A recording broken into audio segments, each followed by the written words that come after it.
Balik sa GMA Regional TV Live mga kapuso, human sa sunod-sunod nga kaon itong holiday season, siguro daghan ka nato ang nag-New Year's resolution na nanganti nga mamahimong mas fit o health conscious karong bag-ong tuig.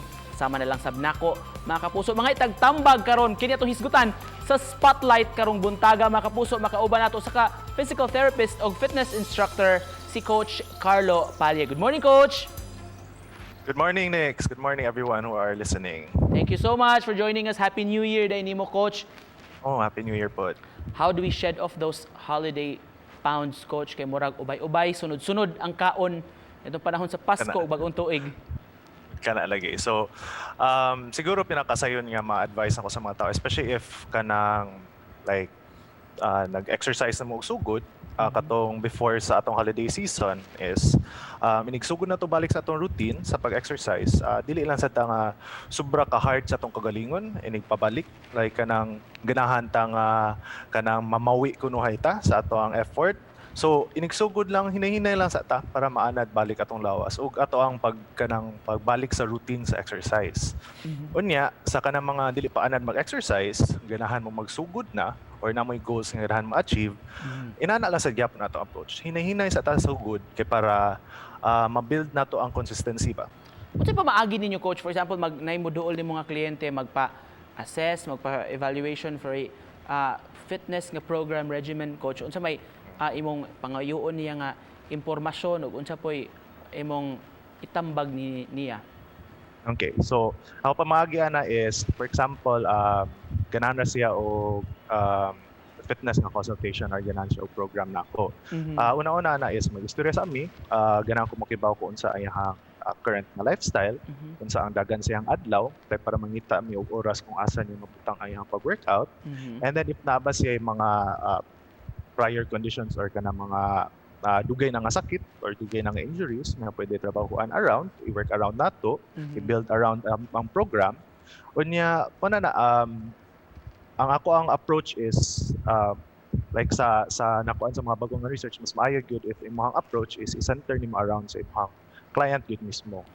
Kumusta rong panahon na, Coach? Kay of course panahon pa man gyud gyapon sa COVID-19, pa man gyud ning hulga ini. Kadaghanan ba nag-home workout na or nagyapon physically mutunga gyud sa ato mga fitness gyms?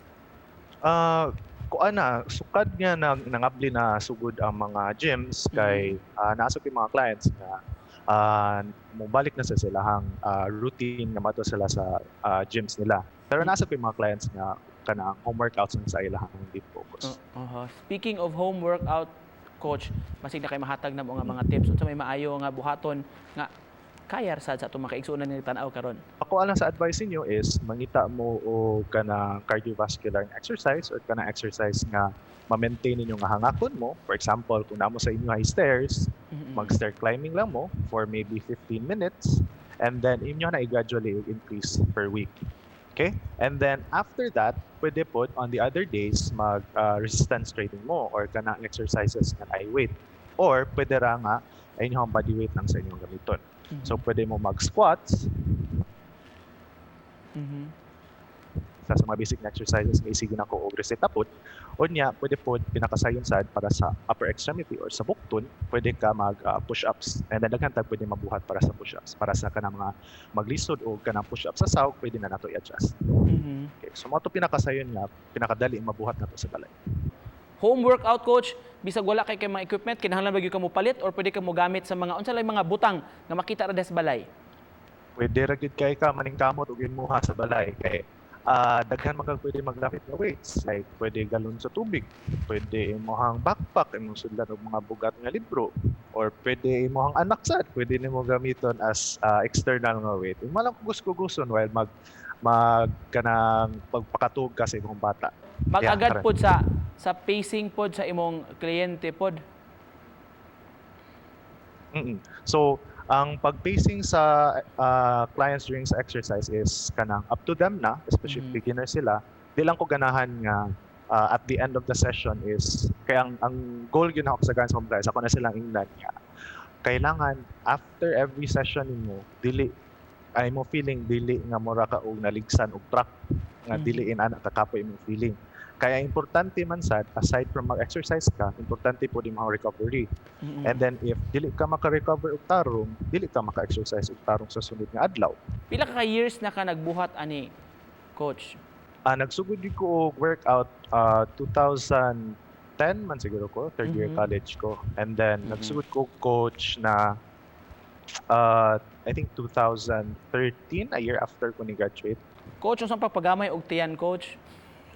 Kana next kay kuan na kanang mas maayo gyud nga individualize na nato istorya kay daghan og nuance gyud or kanang kuti-kuti gyud sa kinabuhi sa mga tao. Kailangan nato naman mo og tan-aw. Pero kinahanglan gyud nga kanang dapat determinado ka gyud sa kabag-uhan nga imong gusto. Oo, kailangan gyud determinado gyud ka. Kailangan makunahon ana ka og goals and then maset nimo ang binagsa nga step padung sa katoy imong goal.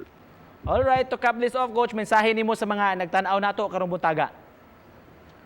Kuan lang guys, if feeling ganin ninyo nga lisod mo o build og habits nga may maintain niyo para sa pag-exercise, hinay-hinay lang.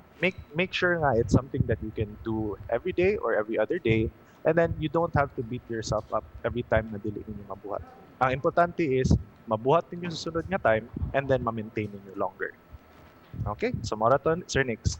All right, thank you so much for joining us. Ug daghan kami nakuha nga inputs from you this morning. PT ug fitness instructor coach Carlo Pali. Salamat, coach. Thank you very much.